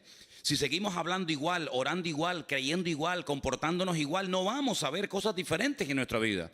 Por lo tanto, nuestra forma de hablar es un imán que atrae la bendición de Dios o que la aleja y que la espanta. Entonces, aquellos espías, aquellos exploradores, cuando volvieron, dijeron, sí, la tierra es buena, la tierra es maravillosa, pero vamos a ver, ¿es buena o no es buena? ¿Es la tierra que el Señor nos ha dado o no es la tierra que el Señor nos ha dado? Fíjate que dice que entre dos hombres, eso es algo increíble, pero es real. Entre dos personas tuvieron que ayudarse el uno al otro para poder traer un racimo de uvas. ¿Y cuánto pesaba cada uva? Serían así como se las coge Trotsky y las revienta todas, ¿no? Dos hombres para coger un racimo de uvas. Muchachos, pero con cada uva hacías así y te hacías un litro ahí de zumo, ¿no? Algo increíble. Y se dieron cuenta de que la tierra era impresionante, la tierra era rica, era fértil. Pero había condiciones que ellos tenían que tener en cuenta. El Señor les dijo, mira, cuando ustedes vivían en Egipto, el agua nunca faltaba. Porque tenían el río Nilo, que por cierto dice la Biblia que en los últimos tiempos se secará. La lengua de Egipto se secará. Dice, pero a la tierra a la que yo voy, a la tierra a la que ustedes van y yo les envío, es una tierra que les mandará en su momento la lluvia temprana y la lluvia tardía en base a la forma como ustedes vivan y en base a la forma como ustedes hablen. Si ustedes hablan mal, si ustedes se quejan, si ustedes se apartan de mis caminos, si ustedes se enfrían, si ustedes comienzan a adorar a otros dioses, olvídense, aquí no va a llover, aquí no hay río, aquí no es como Egipto, que movías una piedra y salía el agua por las tajeas, sino que aquí es una dependencia diaria y permanente de parte del Señor. Si hablan bien, si hay victoria, si hay bendición, la lluvia cae. Pero si ustedes, por la forma de hablar, pueden llegar a cerrar el cielo, y dice la Biblia, el cielo se volverá como si fuera de bronce. Y por eso dice la palabra que hasta para la lluvia tendría que depender de la forma de hablar. Y estamos viviendo en unos tiempos en los que es muy importante cómo hablamos y cómo actuamos y cómo vivimos y cómo reaccionamos, porque lo que no podemos hacer es reaccionar, pensar y hablar y vivir como actúa la gente del mundo. Nosotros vivimos en este mundo, pero no somos de este mundo. Nuestra mirada está puesta en un Dios poderoso, en unas promesas que son sí y amén en Cristo Jesús. Y no podemos bajo ningún concepto entrar en desánimo, en derrota, en murmuraciones y en quejas, porque eso le da alas al enemigo, y a quien tenemos que darle alas es a nuestro Dios. ¿Cuántos dicen amén? Así que en esta historia hay un momento en el que vemos que este conflicto es diferente. Este conflicto no es una guerra simplemente de 1000 contra 5000 o hombres contra hombres, sino que aquí hay un factor espiritual muy importante. Y vamos a leerlo en Éxodo capítulo 17 otra vez, por favor, a partir del versículo 8. Éxodo capítulo 17, hay un momento en el que Moisés dice: mira, yo voy a subir al monte a orar, y tú tienes que salir a pelear contra este enemigo en lo natural, y yo pelearé contra las fuerzas que lo ungen y que lo respaldan y lo apoyan en lo espiritual. Y dice la palabra que suba a lo alto de un monte. Vamos a leerlo. Entonces vino Amalek y peleó contra Israel en Refidim, versículo 8. Y dijo Moisés a Josué: escógenos varones y sal a pelear contra Amalek mañana, porque yo estaré sobre la cumbre del collado y la vara de Dios en mi mano. Hizo Josué como le dijo Moisés, peleando contra Amalek, y Moisés y Aarón y Hur subieron a la cumbre del collado. Y sucedía que cuando alzaba Moisés su mano, Israel prevalecía. Mas cuando él bajaba su mano, prevalecía Amalek. Las manos de Moisés, lógicamente, se cansaron, por lo que tomaron una piedra, la pusieron debajo de él, él se sentó sobre ella, y Aarón y Hur sostenían sus manos, el uno a un lado y el otro a otro. Y así hubo en sus manos, dice aquí, firmeza. El texto original dice hubo emuná, hubo fe. Hasta que se puso el sol. Dije el otro día que gracias a estos dos hombres, Aarón, que es muy conocido porque es el hermano carnal de Moisés, y gracias a Hur, Moisés tuvo firmeza, Moisés tuvo la capacidad, la constancia de poder tener sus manos levantadas por encima de su cabeza y ver una aplastante victoria sobre el enemigo. Pero ¿quién era este Hur? No lo dijimos, pero vamos a decirlo ahora. Hay varios versículos que quería compartir con ustedes. Seguimos en Éxodo, capítulo 24, verso 14. Éxodo 24, 14. No sé si hay algún hermano que por ahí tenga su Biblia a mano y lo quiera leer. Y también que otra persona tenga preparado el 31, versículo 2. Repito, Éxodo 24, 14. Y otra persona, Éxodo 31, 2. ¿Quién tiene el Éxodo 24? Esperadnos aquí hasta que volvamos a vosotros. Y aquí Aarón tiene están con vosotros. El que tuviese asunto, acuda a ellos.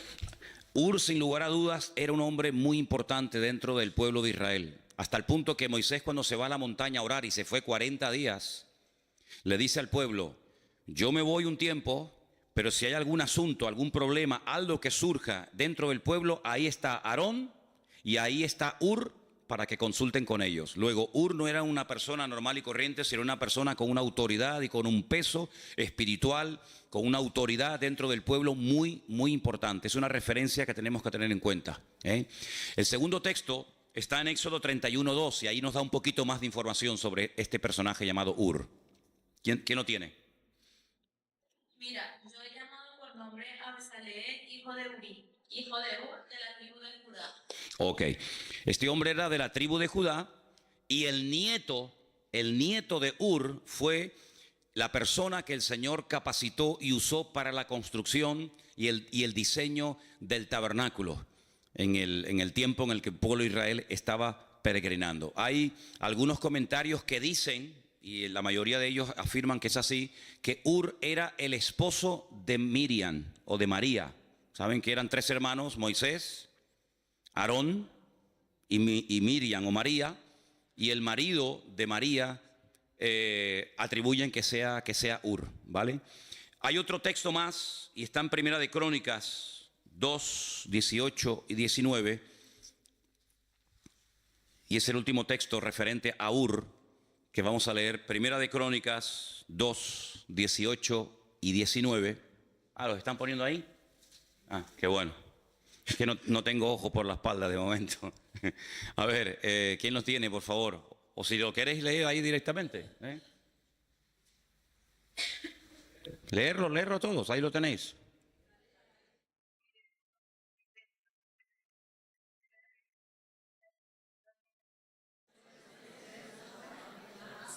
Pasa al siguiente.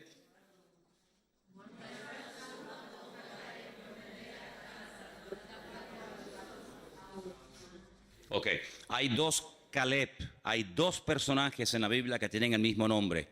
Caleb, aquel que conquistó con Josué parte de la tierra prometida, ese no es el Caleb padre de Ur. Y otro Caleb que es el famoso padre de Ur. Es decir, esta persona era una persona con influencia, era una persona con autoridad, era una persona con peso. Y esta persona, junto con el hermano de Moisés, suben a lo alto de esa montaña y le sostienen las manos mientras Moisés se sienta y está orando.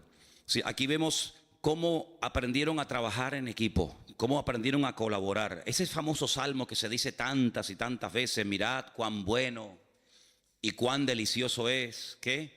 Habitar los hermanos juntos en armonía, ¿En qué se basa? ¿A qué hermano se refiere? Nosotros lo apropiamos para nosotros, ¿no? Y decimos, bueno, cuando estamos los hermanos juntos en armonía, y bueno, está bien, no es que estemos cometiendo una barbaridad, pero realmente se refiere a la hermosa compenetración y al trabajo en equipo que hubo siempre entre Aarón y entre Moisés. De hecho, en ese salmo que acabamos de citar ahora un poquito, el Salmo 133, se menciona al final del salmo, se menciona a Aarón, dice, es como el óleo sobre la barba de Aarón que desciende sobre el borde de sus vestiduras, ¿verdad? Y allí bien. Entonces, Aarón supo ocupar su lugar, Moisés supo ocupar su lugar, María supo ocupar su lugar, y mientras Aarón funcionó en el terreno que Dios le puso, que era de sumo sacerdote, mientras Moisés hacía la función de vocero o profeta de Dios, y mientras su hermana María, que dice que era profetisa, era una mujer que llevaba la alabanza en el pueblo de Israel, todo funcionaba a la perfección. En el momento en el que Aarón, porque generalmente Moisés no cometió ese error, pero en el momento en el que Aarón o María salían de su terreno y se querían ocupar de otras cuestiones, automáticamente habían problemas. Por ejemplo, la Biblia nos enseña que María en una ocasión dijo: ¿y por qué cuando Dios quiere hablar al pueblo, por qué siempre tiene que utilizar a mi hermano y no me usa a mí? Y en ese momento quedó automáticamente leprosa. Y dice la Biblia que la tuvieron que echar del campamento, porque la lepra es una enfermedad contagiosa que se pega. Y entonces la tuvieron que echar del campamento. Fíjate simplemente ese comentario. ¿Por qué cuando el Señor quiere transmitir una palabra, un mandamiento, una exhortación, por qué siempre habla a través de mi hermano y no me usa a mí? Bueno, pues porque a ti el Señor te está usando en otra cosa y a tu hermano en otra cosa, y no es para competir, sino es para complementarse. Y cuando tú no estás contenta con el don y con el ministerio y con el llamado y con el sitio donde Dios te ha puesto, estás abriendo la puerta, en este caso, a una tremenda enfermedad. Por eso en estos días, bueno, esto que has dicho de las enfermedades, de los distintos miembros del cuerpo, bueno, yo dije que hay enfermedades, como dice por ejemplo Proverbios, que trae dolencias a los huesos, pero muchas enfermedades de la piel, muchas enfermedades cutáneas, cuando tú vas a los libros del Antiguo Testamento, son producidas por una incorrecta forma de hablar, ¿vale? Entonces vimos cómo la palabra perdón y la palabra enfermedad en hebreo es la misma, aunque se pronuncia un poquito diferente, porque hay una relación entre algunas enfermedades y una falta de perdón o una mala actitud o una forma incorrecta de hablar, ¿verdad? Cuando Aarón no está contento con su posición como sumo sacerdote y en vez de él ejercer su función le da demasiado libertinaje y demasiada rienda suelta a sus hijos, se produce un caos y un desastre en el campamento, hasta el punto que la Biblia dice que se tiene que abrir la tierra y tragar, y murieron sus hijos, y el Señor le dijo: y dile a Aarón que no llore por la muerte de sus hijos, y le prohíbo ir al funeral y al entierro de sus hijos. Y es una cosa tremenda, porque cuanto más arriba uno sube, cuanto más autoridad y cuanto más peso espiritual tiene una persona sirviendo al Señor, lógicamente más serán las exigencias que el Señor le pide de ellos. Yo siempre he dicho, no es lo mismo, y lo digo esto de verdad con todo respeto, ¿no? No es lo mismo que usted venga a la iglesia y se siente y se vaya y no pasa nada.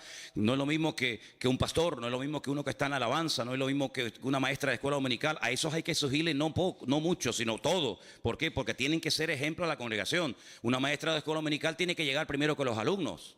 No van a llegar los niños primero que su maestra. Cuando hay un campamento de niños, los primeros que tienen que estar dando el callo, ¿quiénes son? Las maestras de la escuela dominical. Y si no, quédese usted en su casa o dedíquese a otra cosa. Pero las maestras de la escuela dominical tienen que ser las primeras. Y si usted no quiere ser la primera, usted no vale para maestra de escuela dominical, valdrá para otra cosa. Y yo como pastor, pero no me exija mucho, hermano. Yo un día vendré y otro día no. Imagínense. Oye, ¿quién va a predicar hoy? Bueno, tenía que predicar Manolo, el pastor, pero no va a venir porque dice que está un poco desanimado. ¿Cómo? No, que dice que le dolía la cabeza. Es que a mí no me puede doler nunca la cabeza. De hecho, yo empecé a predicar con dolor de cabeza y ya se me quitó. ¿Por qué? Porque el Señor, cuando usted quiere servir al Señor, el Señor dice, ¿tú me quieres servir? Ok, vente para acá, pero también te voy a exigir más. Porque el viento donde pega más fuerte es arriba en la copa del árbol y no en las raíces. Y allí donde el Señor pone a algunas personas, pero también la exigencia lógicamente será mayor. Entonces, Aarón entendió que su función no era la de profeta, sino la de sumo sacerdote. Y cuando lo entendió y ocupó su lugar, miren esos hermanos, qué armonía hay entre ellos. Cómo no va a haber bendición y vida eterna, y cómo no va a derramar el Señor su unción y su gracia cuando están los hermanos juntos en armonía. Pero cuando están juntos, pero separados y revueltos, se va la bendición de Dios. ¿Cuántos dicen amén? Entonces nosotros tenemos que partir de la base de que nuestra forma de hablar, y tienes que salir de este retiro con esto en la cabeza. Tú no puedes hablar de cualquier manera, porque la forma como tú a partir de hoy hablas o hables, eso va a marcar una diferencia en el mundo espiritual. Esta palabra prevalecía. Cuando Moisés levantaba la mano, el pueblo de Israel prevalecía, y cuando las bajaba, prevalecía Amalek sobre Israel. Es muy interesante. Porque en el último libro de la Biblia que estamos estudiando en Santa Cruz últimamente otra vez, aparece la palabra prevalecer. Y fíjate qué interesante. Dice que cuando los santos oraban en la tierra, es decir, cuando se dirigían al Señor, cuando clamaban al Señor, los ángeles en el cielo prevalecían contra los demonios. Es decir, cuando la iglesia toma su posición de autoridad, cuando la iglesia emplea el poder de la lengua, pero no para dañarse, no para cuestionar, no para criticar o para murmurar o lamentarse, sino que emplea el poder, el instrumento de la voz, de las palabras, para dirigirlas al Señor, eso como que le da fuerza a los ángeles y le da fuerza en el mundo espiritual para que el enemigo lo podamos tener a raya. Por eso, hermano, tenemos que salir de aquí con la idea bien clara de que la forma como usted va a hablar a partir de hoy vas a ser un imán que va a atraer la bendición a tu casa, o la va a espantar y la va a alejar. Por eso cuando en casa comencemos a hablar o a opinar o a no sé qué, o como a comentar negativamente, cortemos inmediatamente ese comentario. ¿Por qué? Porque la forma como nosotros hablamos es lo que va a marcar la diferencia en el mundo espiritual. Porque todo esto tiene un precedente, y el precedente está en el libro de Génesis capítulo 1, cuando dice la Biblia que Dios hablaba y las cosas cambiaban. Claro, el poder de Dios en su palabra es lógicamente superior a nuestro. La palabra de Dios se cristaliza, se materializa, ¿verdad? Dijo Dios sea la luz y se hacía la luz. En nuestro caso no es así. Pero lo natural, ya lo he dicho 1.000.000 de veces, es un reflejo de lo espiritual. Si Dios hablaba y cambiaban cosas, quiere decir que nosotros como producto, como creación del Creador, cuando nosotros hablemos también las cosas pueden cambiar para bien o para mal. ¿Cuántas personas están tiradas por el suelo, no tienen ninguna autoestima, no confían en nada ni en nadie? ¿Por qué? Porque desde pequeños han sido bombardeados con palabras como: tú no sirves para nada, tú no vas a levantar cabeza, tú eres un burro, tú eres un cero a la izquierda, tú no sé qué, tú eres como tu padre, un vago. Y ¿cuántas veces pasa eso en la vida? Pero cuando el Señor nos llama, Él nos dice, ustedes son real sacerdocio, nación santa, pueblo adquirido por Dios, para que anuncien las virtudes mías, que yo les llamé de las tinieblas a su luz admirable. Y ustedes son más que vencedores, y yo estoy con ustedes, y nadie les podrá hacer frente en todos los días de vuestra vida. Y diga al débil, fuerte soy, hermano. Y entonces Dios nos levanta la autoestima, no el orgullo, sino la autoestima. Y comenzamos a hablar como Cristo hablaba. ¿Cuántos dicen amén? Y Él no permitía ni siquiera a sus más íntimos colaboradores o discípulos, Él no permitía que hablaran palabras incorrectas. Cuando aquel discípulo le dice, Señor, no vayas a la cruz, ¿para qué? Si a lo largo de la historia no te van a aceptar esta gente, ¿para qué vas a la cruz? Y el Señor le dijo, apártate de mí, Satanás, porque no estás poniendo la mira en las cosas de Dios, sino que te está dejando influenciar demasiado, excesivamente por las cosas de los hombres. Tienes una visión muy corta, ves a muy corto plazo. Pero hermano, nosotros tenemos que sembrar en fe. ¿Y cómo se siembra en fe? Con la palabra. Dios me va a bendecir, Dios me va a prosperar, yo voy a ser una persona usada, Dios me va a bendecir, Dios va a abrir puertas. Y dirá, bueno, pero esta es autosugestión, llámelo como quiera. Pero esa es la forma como el Señor quiere que nosotros hablemos. ¿Cómo estás? Bueno, aquí aguantadito. ¿Cómo que aguantadito? ¿Cómo estás? Y dicen algunos, bueno, tirando. ¿Tirando qué? Piedra estás tirando. ¿Cómo estás? Bueno, aquí echando días para adelante. Sí, las expresiones son múltiples y variadas. Hay para todos los gustos y colores. ¿Cómo estás? En victoria. ¿Cómo estás? Bendecido. ¿Cómo estás? Triunfante y glorioso. ¿Por qué? Porque todo lo puedo en Cristo que me fortalece. ¿Cuántos dicen amén? Así como tenemos que hablar, hermanos. Así como tenemos que hablar, hombre. Gloria a Dios. Dejemos esas expresiones a los del mundo. Dejémoslos que ellos hablen así. Quieren hablar así, que hablen así. Así les va. En el rastro que tenemos en Santa Cruz hay un chico que todos los días viene y siempre le pregunto lo mismo. Ya sé la respuesta. Es como ¿cómo era? La erotesis. La erotesis, ¿qué era? Hacer una pregunta que ya sabe la respuesta. Esa figura de dicción. Le digo, ¿qué? ¿Cómo estás? Y yo dentro digo, aguantadito. Y al segundo dice, aquí aguantadito. Él siempre dice lo mismo. Vivíamos en un edificio en Santa Cruz hace años, ahí en la Rambla, y había un portero, el portero del bloque, y decía, ¿qué? No voy a decir el nombre porque a lo mejor lo conocen y vete tú sabes si hay algún familiar del portero aquí, ¿no? Yo, ¿qué? ¿Cómo estamos? Y siempre decía, siempre lo mismo. Así me decía tú. Yo, siempre lo mismo. Nos fuimos del edificio, él sigue viviendo allí y te aseguro que han pasado, no sé, 100 años desde que me fui de allí. Y yo le pregunto hoy a este hombre, ¿cómo está? Y te aseguro que, mira, me juego un brazo de que me diría, siempre lo mismo. Ya, increíble, ¿cómo puedes? Yo es que me aburro 2 veces haciendo la misma cosa, Dios mío. Yo que siempre tengo que estar haciendo algo, si no me aburro, ¿cómo voy a estar yo en un puesto de trabajo toda la vida? Siempre lo mismo, siempre lo mismo, siempre lo mismo, siempre lo mismo. Tío, qué vida más aburrida tienes, viejo. Qué soso de vida eres, de verdad que no eres atractivo, aparte eres bajito, gordo, feo, encima siempre lo mismo. Ya, no hay por dónde me cogerte, viejo. ¿Me entiendes? El Señor está conmigo, Dios me va a bendecir, el Señor me bendice y tal. Claro que sí, hombre, claro que sí. Y esa es la forma como podemos hablar. Y el enemigo, cuando oye a un tipo hablando así, el enemigo dice, agüita con este, vamos para allá. Porque con este no me meto, claro. ¿Me entiendes?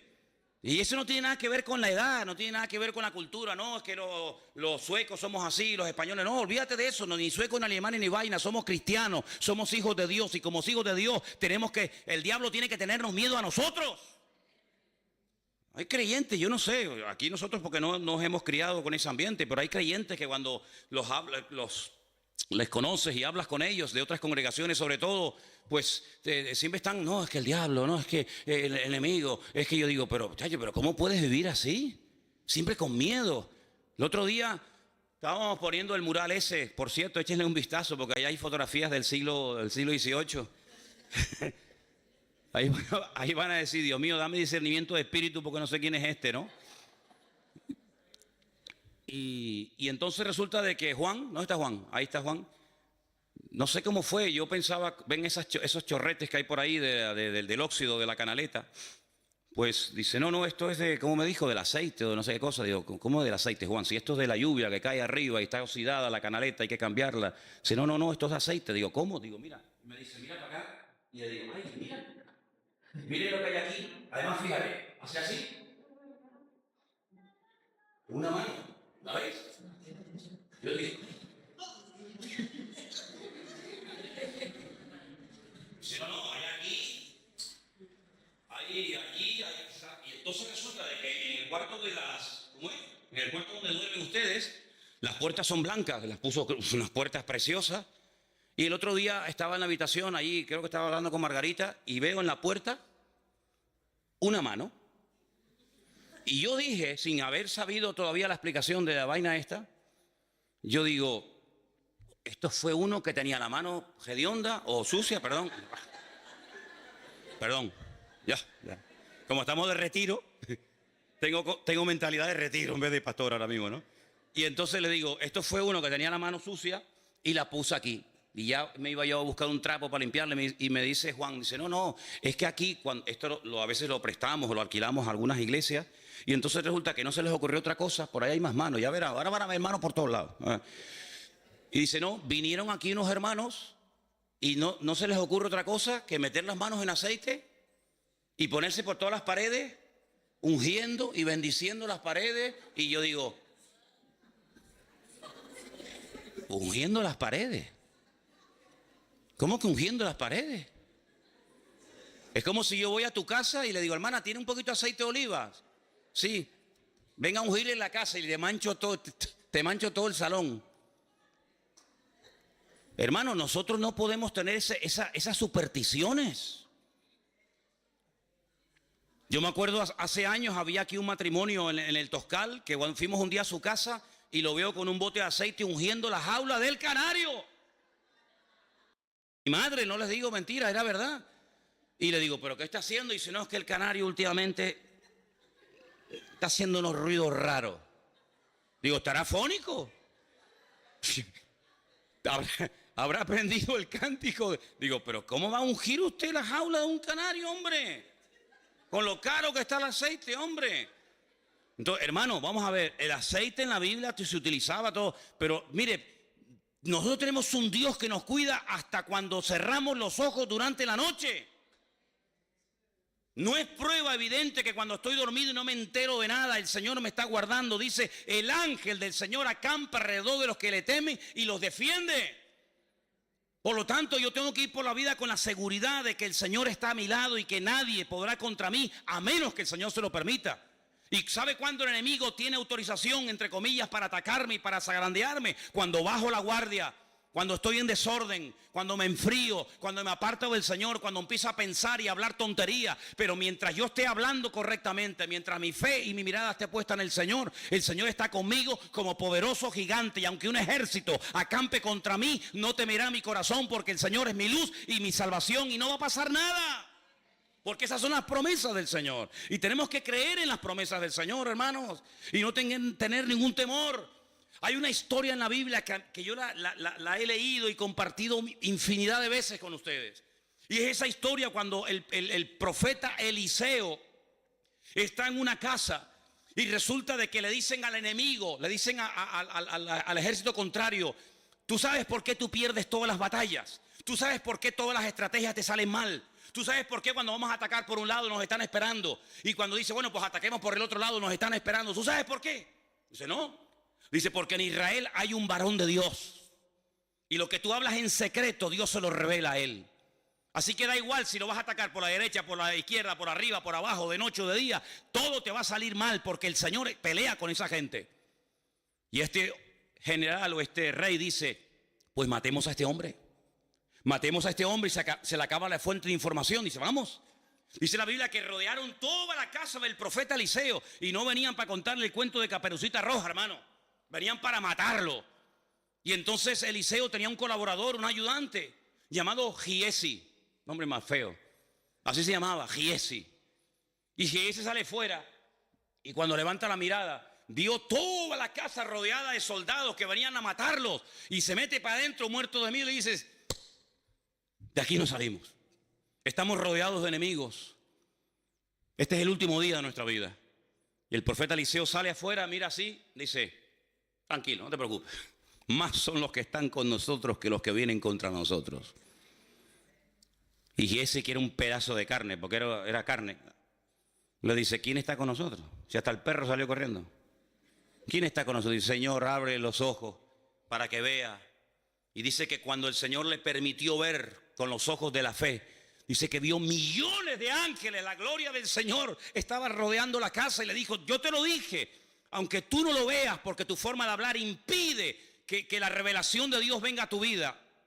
Tú no te das cuenta que hay una protección sobre nosotros. Y no solamente hay una protección personal, sino mira ahora, Señor, en el nombre de nuestro Dios, del Dios de Abraham, el Dios de Isaac y el Dios de Jacob, haz justicia. Y todos los que venían contra ellos se quedaron ciegos. Y tuvo que ir a Eliseo y le dijo, ¿a quién vienen a buscar? Dice Eliseo, ven que yo les llevo. Y hace así, los llevó a todos y los sacó fuera de la ciudad. Y le dice, ahora abre los ojos y que se manden a mudar todos estos. Ese es nuestro Dios, hermanos, un Dios que nos ha prometido siempre protegernos, sanarnos, bendecirnos, restaurarnos, ayudarnos. No hay nada que el Señor no pueda hacer en nuestra vida, pero necesita, entre comillas, que nosotros aprendamos a ocupar nuestro lugar y hablar adecuadamente. ¿Cuántos dicen amén? En cierto sentido podemos colaborar, sí, podemos colaborar. En este caso era con Moisés, pero podemos colaborar incluso con personas necesitadas que podemos ayudarles a que depositen su fe y su confianza en el Señor. Vamos a ir al Evangelio según San Mateo, Marcos. Que Dios bendiga a nuestro hermano Marcos, amén. Gloria a Dios. Marcos capítulo 2. Es una historia, un mensaje muy conocido, donde vemos cómo nosotros en un momento determinado podemos ayudar a otras personas, hasta ayudarles a crecer y que esas personas después caminen solas. Marcos capítulo 2, versículo 1 dice que Jesús entró otra vez en Capernaum.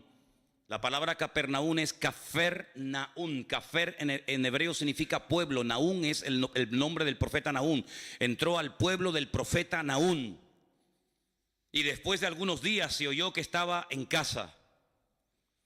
E inmediatamente se juntaron muchos, de manera que ya no cabían ni aún a la puerta, y les predicaba la palabra. Entonces vinieron a él unos trayendo a un paralítico que era cargado por 4.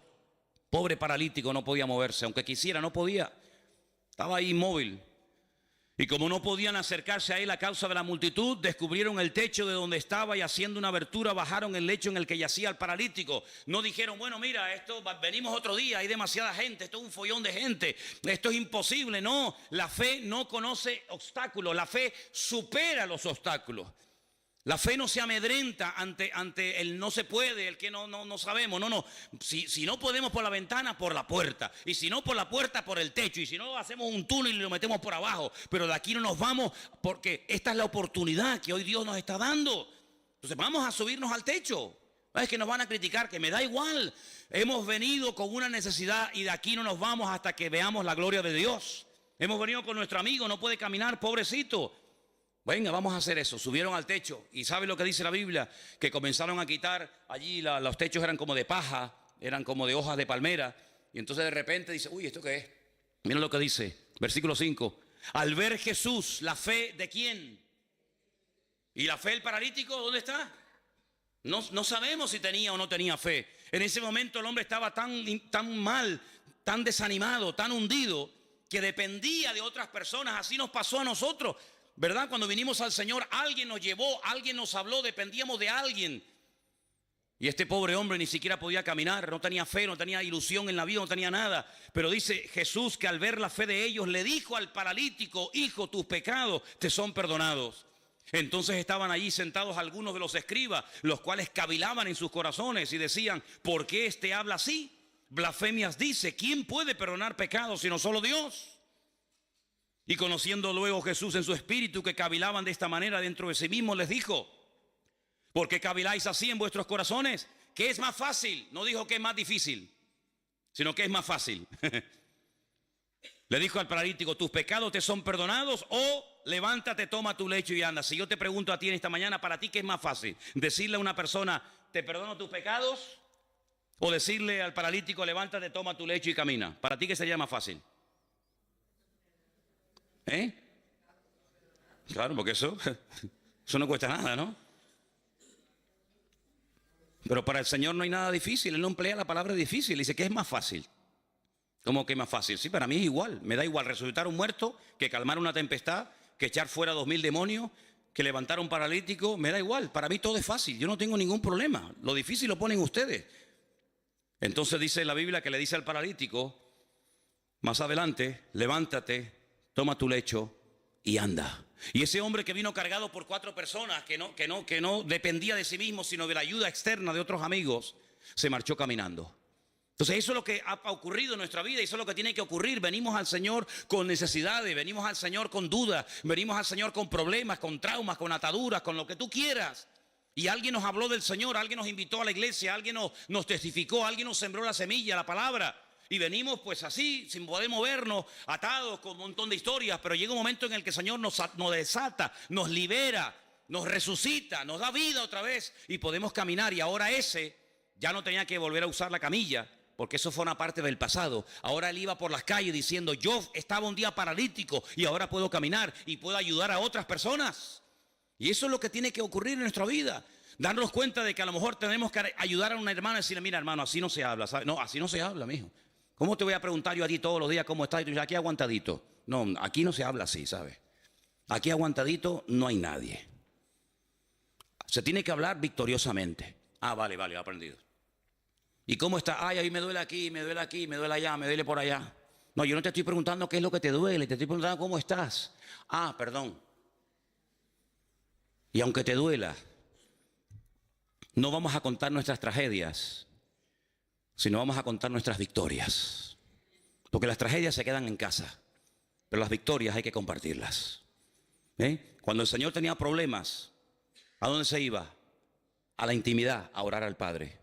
Y cuando le llamaban, salía porque lo estaban llamando, no al revés. ¿Te das cuenta? Entonces, amados hermanos, con estas historias, con estos capítulos, estos pasajes que hemos leído en estos días, estamos viendo algo muy importante. El enemigo siempre estará ahí a la puerta, al acecho. Dice, como león. Dicen, en una iglesia de los gitanos que una vez fui, decían, cuidado hermano, porque el león, el diablo está como león crujiente. Crujiente, hermano. Y todo el mundo se ríe. Dice, sí, no se rían, está crujiente. Digo, sí, crujiente estás tú, ¿viste? Crujiente como león crujiente, ves rugiente. Vale. Pero ¿saben una cosa, queridos hermanos? El enemigo siempre ha estado ahí. El enemigo tiene más años que la iglesia. El diablo tiene más años que todos y cada uno de nosotros. Pero el Señor dice en la Biblia que lo ha vencido. Lo ha derrotado una vez y para siempre. Entonces, ¿por qué está suelto? ¿Por qué sigue tentándonos? ¿Por qué sigue complicándole la vida a las naciones? ¿Por qué sigue hurtando, matando y destruyendo? Porque es un condenado a muerte que está gozando temporalmente de libertad condicional. Estás condenado, pero te dejo un poquito de cuerda. Y como es un ser tan maligno y tan perverso que nunca va a cambiar, porque no quiere cambiar, todavía sigue haciendo de las suyas. Pero ya no tiene ningún poder ni tiene ninguna autoridad sobre tu vida. Es decir, que ahora el Señor dentro de ti y contigo te da la fuerza y la capacidad para decirle, ahí te quedas quieto y ya no me vas a molestar nunca más. Y a partir de ahora el que me vas a tener miedo eres tú a mí, y ándate con ojo que te voy a dar una que te vas a enterar. Así de claro, amigo. Ahora, no, es que el diablo me tentó, es que el diablo me atacó, es que el diablo no sé qué, y el diablo dice, venga, sigue. Aquel amigo que tenía yo que le dije, mira, mijo, o tú cambias o yo te cambio como sea. Veía pasar una gaviota. En Galicia hay millones de gaviotas, hermano. Veía pasar una gaviota y decía, ¿qué me quieres decir, Señor? Te va a decir, Señor, está de una gaviota, viejo. Se le caía la cuchara. Cuchara, cu. Alguien está hablando de mí. Pues tú no puedes ir así por la vida, hermano. Cuchara, tenedor, y el día que se te caiga la plancha, ¿qué dice? No, aquí está la palabra. Y aquí está lo que el Señor quiere decirte a tu vida. Si tú te agarras al Señor y por la mañana, a ver, ¿qué me tienes que decir, Señor? Antes de poner el WhatsApp, a ver cuántos WhatsApp tengo. Yo, 27. Como coges el WhatsApp de pero te vuelve loco. Apágalo un momentito. Señor, ¿qué me quieres decir? Y te levantas por la mañana y dice, nadie te podrá hacer frente en todos los días de tu vida. Yo, chiquito día voy a tener hoy. Te levantas por la mañana, no tengo trabajo, a ver, vamos a poder, no, podemos, se lió con el otro, no me interesa. Acá vamos a poner aquí, el Señor y mi pastor, nada me faltará. Gloria a Dios, hoy voy a tener un día victorioso. si tú te acostumbras a romper esos hábitos de miseria y comienzas a sembrar fe y comienzas a vivir en fe, vas a comenzar a vivir diferente. ¿Sabes por qué? Porque tienes un Dios diferente, tienes el Dios todopoderoso, el Señor de señores y el Rey de reyes. Y hoy no termina el retiro, hoy empieza.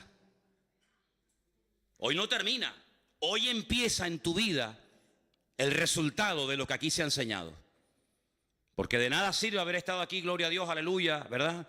Si después volvemos otra vez a igualar. No, hoy empieza el retiro. Para mí hoy termina. Yo hoy terminé, ya se acabó. Bueno, me queda todavía la de la tarde. Pero el retiro empieza hoy para ti. Cuando llegues a tu casa, tus hijos, tu esposa, tu marido, tus hermanos te tienen que oír hablar y vivir de una forma diferente. Porque el Señor nos va a llevar de victoria en victoria y de gloria en gloria. Pero te va a llevar si tú quieres ser llevado por ese camino.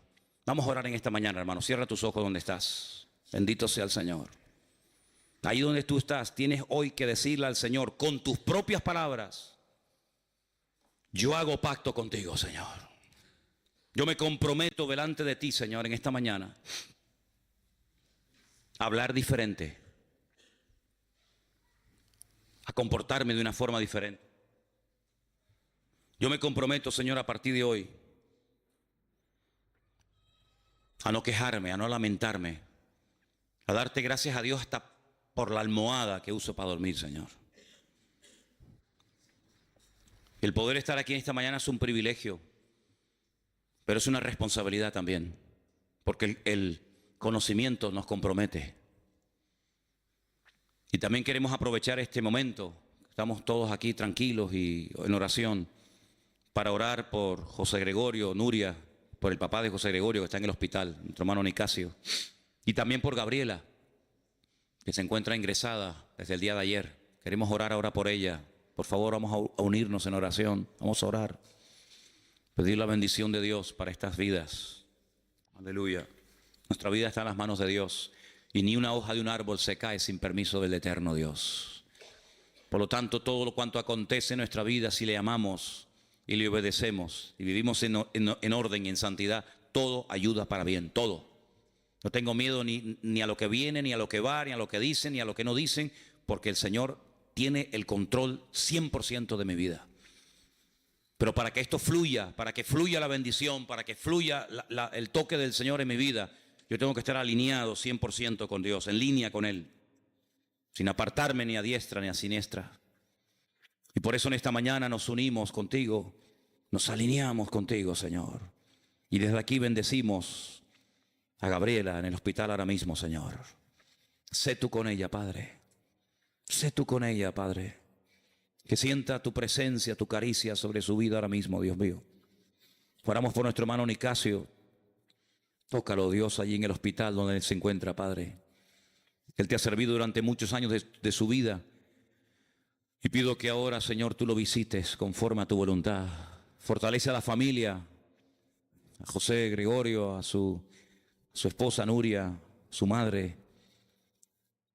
Señor, los bendecimos a ellos y sabemos que querían estar con nosotros, las circunstancias lo han impedido, pero todo ayuda para bien, Señor. Aleluya.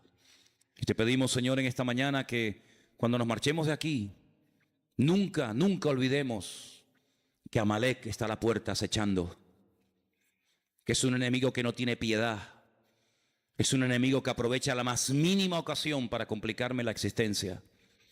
Pero lo hemos desenmascarado. Hemos descubierto que en la frialdad, en el distanciamiento, en la lujuria y en tantas y tantas áreas se siente fuerte. Pero no le vamos a dar lugar porque hemos descubierto que es un enemigo perverso. Hemos descubierto que Satanás se camufla y viene a veces a sembrar a una palabra que nos hace titubear, pero cerramos las puertas en esta mañana, Señor, en el nombre poderoso de Jesús. Cerramos toda conversación, cerramos todo pensamiento, cerramos toda puerta que hayamos abierto en el pasado al pecado, a la mentira, a la lujuria, a la pornografía, a la droga, a la mentira, a la manipulación, al engaño, a la desobediencia. Cerramos toda puerta que nosotros abrimos porque usamos mal el poder de nuestra voluntad. Nuestro ego triunfó sobre la voluntad del Señor. Pero en esta mañana reconocemos que así como abrimos esa puerta, también la podemos cerrar. Cerramos la puerta al miedo, a la superstición. Cerramos la puerta, Dios mío, como dice tu palabra, a la adivinación. Cerramos tu puerta, Dios mío, a ese espíritu de que todo es casual, de que no hay propósito, sentido ni razón. Cerramos toda puerta al enemigo en el nombre de Jesús. Y nos declaramos en esta mañana ese pueblo santo, ese pueblo escogido, ese pueblo llamado y lavado por la sangre de Cristo para marcar una diferencia en este mundo, Señor.